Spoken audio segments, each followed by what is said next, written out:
Welcome to Legislative Updates. I'm your host, Doug Thompson, with my co-host, of course, John Barker.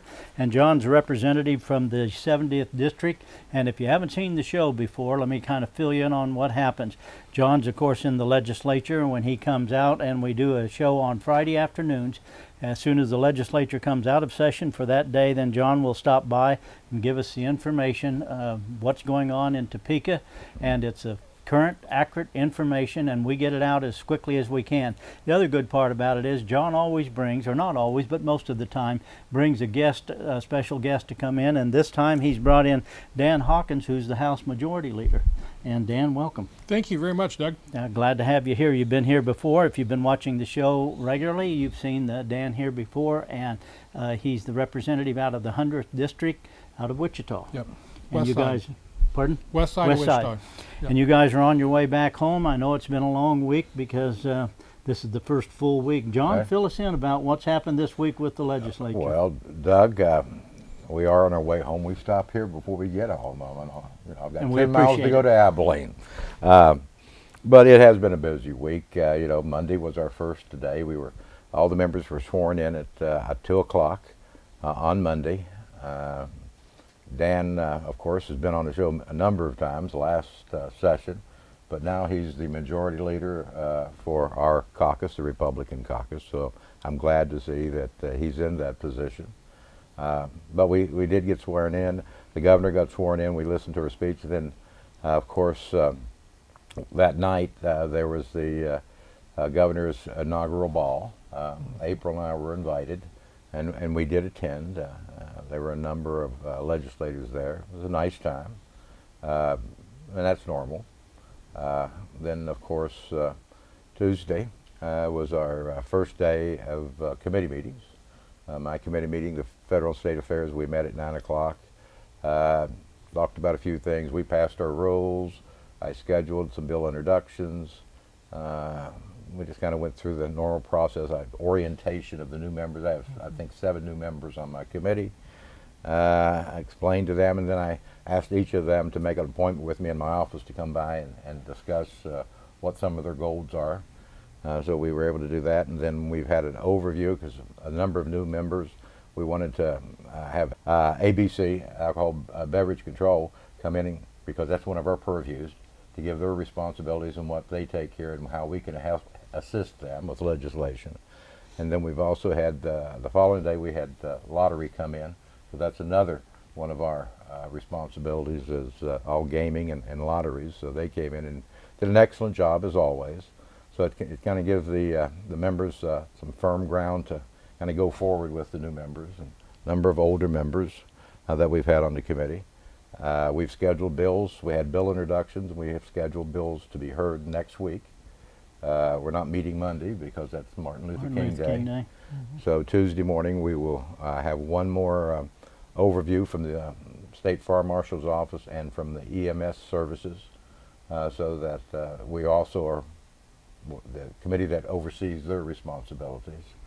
And then on Tuesday or Wednesday we'll be hearing bills and just starting the process. I think Tuesday the majority leader has set general orders. Yep. So that we can pass the House rules for the next 2 years. So I know the Rules Committee met last week. On taxation, we've not done too much. Health and Human Services, we met and adopted our rules, but we have hearings next week. So, next week we'll go to the first general orders and we'll just go forward. But the reason Dan's here today is we're going to talk about the governor's budget.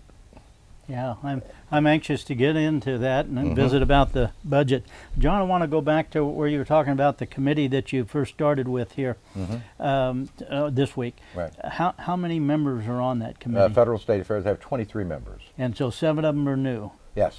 So about a third of the turnover yeah, is there with the new ones. And there's a number of them that are new members to the House in general, and there's a couple that are just new members to the committee. They may have had other committee assignments the last 2 years. Yeah. So, you want to bring them up to speed, make them feel comfortable, and probably Wednesday I'll hear a bill, a very simple bill, a technical bill, and I'm going to probably try to work that bill, and I will stop at each phase of it and explain what I'm doing and some of the procedural things that they could do. And then I'll probably also ask my ranking member, who I work very well with, to maybe suspend the rule and work the bill that day, put it on a consent calendar because it's not been amended, and just go through all the procedures so when we actually get into working more bills, the members know some of their options and how to get amendments drafted. I also went through, and I should have touched on that, I talked about CORA and COMA, our Open Meetings Act, and how the members cannot gather, majority of the members, and talk about anything outside the committee room, because that would be a violation of the open meeting. Sure. All right, we're going to cut away, take a break. You're watching Legislative Updates. Welcome back to Legislative Updates. I'm your host, Doug Thompson, with my regular guest, John Barker. Wouldn't have a show without John because this is Legislative Updates. And our special guest today, Dan Hawkins. And Dan, you are a House Majority Leader. And so tell me how, first off, how did you get to be in that position? And then the second thing is, what does a House Majority Leader do? Well, first off, I think actually becoming a House Majority Leader is more difficult than winning your own district election. You literally have to go out and see all the members of the caucus, talk to them. So I drove about 6,000 miles across the state in a month's time, crisscrossed all parts of the state, trying to meet with those individuals and get their support, which ultimately I did. The House Majority Leader actually sets the calendar. That's our job. So we decide what comes up for debate as the bills come out of the House committees. Then they come to the floor, and the House Majority Leader decides in what order they come up for debate, or if they even come up for debate. So big job. It's a huge job. Yeah, I can see there would be a chance to make a few people happy and a lot of people mad. Does that come with the territory? 50-50. Some Is people, that right? Yeah, some people are going to be happy with it, and some people not so happy. So yeah. But he is our leader, and so on procedural matters in the House, he's in control of that. He's got many jobs. Make all the motions of the Make all House. the motions. So any motions that are made, and there's a lot of technical motions that have to be made each day. So I make all those motions as they come up. You know, that's quite an honor to be in that position, and I'm certain your home district, Wichita area, really appreciate that. You're a representative for the 100th district. 100th district. How many terms have you been elected? So John and I actually came in at the same time. So we started in 13. So this will be the start of my fourth term. Mm-hmm. Yeah. Yeah. Well, I've always said as we get into this, and I certainly don't begin to understand what all you guys go through, but I understand this part about it is when you have somebody with experience coming in there, that is huge. And so to have like John and you in there for the fourth term, obviously because you rise to a higher level and you have greater influence in there, and it makes a huge difference for your home district, John for the 70th and you for the 100th. And that's awesome. So are you started in on the budget now? The governor presented some sort of a budget. I read that in the paper. Yeah. Fill us in on it. Well, we did. We received the budget yesterday. It was quite a day. Yesterday morning, the leadership of both houses went to meet with the governor personally. We had about a 15-minute meeting, and then the budget director left and went to present to the joint committees of the House Appropriations Committee and the Senate Ways and Means, and both taxation committees were there, and so they heard exactly what we heard in a brief fashion with the governor. She did present her budget. The budget's going to be very difficult for us to deal with. There's a couple of big things in there that really stand out that's going to be difficult. Number one, KPRS. KPRS is our pension system, and we have all of our state employees, school employees, local employees are all a part of that pension system, judges, and then the police and fire. Literally what she has proposed to do is to skip about a $700 million payment in this upcoming budget, and then reamortize for 30 years our pension system. John and I both came in 13, and during that time we were learning about the pension, and it was truly in a bad shape at that time. And literally over the last 6 years, our pension system is actually is starting to really be in a good shape. Well, this literally would set us back. Can you imagine taking a huge loan out personally that's going to put you out 30 years and literally could bankrupt you in the process. That's exactly what this is going to do. $7 billion is what this is going to cost us. In interest. In interest. $7 billion with a B.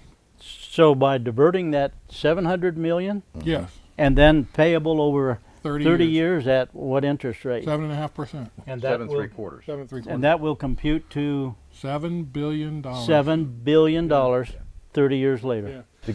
To give her $145 million this year to spend. Yeah. So that's how she's going to fill that hole that she's got. She's got several holes in her budget, but to make it work, her budget work, she's got to take this money. Well, the other thing about this situation is, Doug, we are really just on the top of the mountain, getting ready to cross over the mountain on our pension unfunded liability and start down the other side. And this will extend that out another 15 to 20 years that we're still going to be climbing when we could be there and starting over the other side this next year. You know, I didn't read any of that in the paper. I read the paper this morning about this in preparation for this, and there wasn't anything said about that and how much that's going to cost ultimately down the road. And just a simple person like me, that's just kicking the can down the road, and you're going to pay a price later for it. Am I right? We are. And Dan has brought a chart that I hope that you'll be able to put on the screen. We'll put it up on the screen. It makes it very simple to understand that the blue is where we are at now. The projection on the orange, I believe it's orange. Orange. Brown, tan. Orange is where it's going will to show it would be if she would get her proposal passed. And the number of years and what it would cost in interest, because we've got to pay 7.75% because that's based upon the federal retirement system. If a state has a retirement system and there's a imputed interest rate, then that's what we have to pay. We can't pay less than that. Well, I remember, John, when we were talking probably in last year's legislative updates, and you were telling me that one of the consistent questions that you get is from people who are involved in the KPRS program, meaning they're in the retirement program. They're asking that question, is that money going to be there when I get ready to retire? And you've said that's been really a common question that gets asked. It is, and both Dan and I serve on the joint committee on pensions and benefits. And, you know, we've really, I mean, Brownback tried this, and we stopped it. Wouldn't approve it. Wouldn't approve it. Yeah. Okay. Hey, we got to cut away, take a break. You're watching Legislative Updates. We'll be right back. Welcome back to Legislative Updates. I'm your host, Doug Thompson, with my co-host, John Barker. And along with John is Dan Hawkins, the House Majority Leader. And before we cut away for break, we were talking about the finances and where the state's headed with this, the governor's new proposal, and fill me in, Dan. So the next, all of us in. so the next piece of the governor's priorities is the Medicaid expansion. She's really made that a hallmark of her whole campaign, and now, of course, starting out in her budget. It was interesting, though. She put $14 million in her budget for Medicaid expansion, and actually, it costs about $65 million. And so I was doing some quick calculations. So a normal person on Medicaid would cost us about $6,000 a year. This $14 million would be about $1,426 per person that would be on Medicaid expansion. Doesn't work. Wow. So I'm not sure why she would put 14 million in there when it really should be more like 60 to 65 million. So, you know, we're just going to see how she plays that out. It's still a tough up-road battle for her to get Medicaid expansion because of the cost of the state. Okay. And that's a projected 150,000 people that it would serve. And as in every state that expanded, those numbers have always been low. About 95% Yeah, low. yeah. Wow. Yeah. That's a huge amount. Yeah. So the next piece of the budget, the biggest piece, of course, is school. The school spend is continuing to be a very difficult proposition for the state. And again, in her campaigning, she constantly said that she wanted to fully fund the schools with what the courts have said the funding should be. So John and I actually just came from a meeting this afternoon before we got here that really centered on that whole piece. And what we found out, and this is an interesting thing that's been presented in the papers, but not quite the way we found out from our budget people today. The budget that she put out basically shows 90 million extra going in every year for the next 4 years, actually out to 2023. In actuality, that payment in 2023 has to be $363 million to make it work, not $90 million. We can't make that payment. It would be impossible for us to make that $363 million payment. So just to give you an idea what that looks like, in 2014, our total revenues for the state was $5.6 billion. In 2023, with that $363 million extra spend, we will be at $5.6 billion going to schools. So we will be spending just on schools what our whole revenue was in 2014, just a short 4 years ago. That's an amazing fact. Yeah, and that doesn't count the capers money That that's has No, nothing to do with or capers. anything else. Absolutely not. It's just not going to work. Last year we put in $522 million over 3 years. And the court said, that's a good start. I remember. And so that was a little disappointing. We'd like to see them that they really need to get out of the business of education. And I know that administrators and school board associations are opposed to that. But if the teachers themselves look at what goes in and their benefits are getting hurt with capers because of this, it's just it's a never-ending battle over one word: suitable. Yeah. Yeah, we've had that discussion before about what's the goal, what's the target, because suitable is a very tough one to reach. I have one other thing on my list that I Okay. wanted to talk about, and it's not so much a budget item, but it's another one of her promises during the campaign, and that was to roll back all of our last 8 years worth of reform on welfare. So we have a piece that you know about called TANF, Temporary Assistance to Needy Families. That is really just a small monthly payment to people who qualify, somewhere around $500, isn't it, John? 550 something. Yeah, so it's a small payment, but we limited it starting in 2015. We moved back from the federal maximum of 60 months to 36 months, and then in 16 we moved it back to 24 months maximum with a 1-year hardship. She wants to roll all of that back. It's certainly going to cost us money to roll it back, but it also has had a positive effect in that we had a 70% drop in people that did not have jobs and being on TANF. They went back to work. Isn't that amazing? Why would anybody want to live on $550 or $60 a month? Yeah. I mean, that's not even living. That's not even surviving. We want people to not only survive, we want them to thrive. And so that's the reason why we instituted those reforms, was to get people back to work and get them to where they could support themselves and not be dependent on the government for that little bitty payment that they were receiving. Obviously going to be a lot of philosophical differences between the governor's office and the legislature. You know, we're going to try to find places we can work with her. Right. We don't want to be obstructionist or anything like that. We are there to govern, but we have certain philosophical differences, and we certainly have moral and ethical boundaries and priorities that we have set, and we can't sacrifice those. We have to continue working towards making everybody the best that they can be. And that's what our policies need to be, is to uplift, not just hand out. Lift people up, not just give them a handout. Yeah, yeah.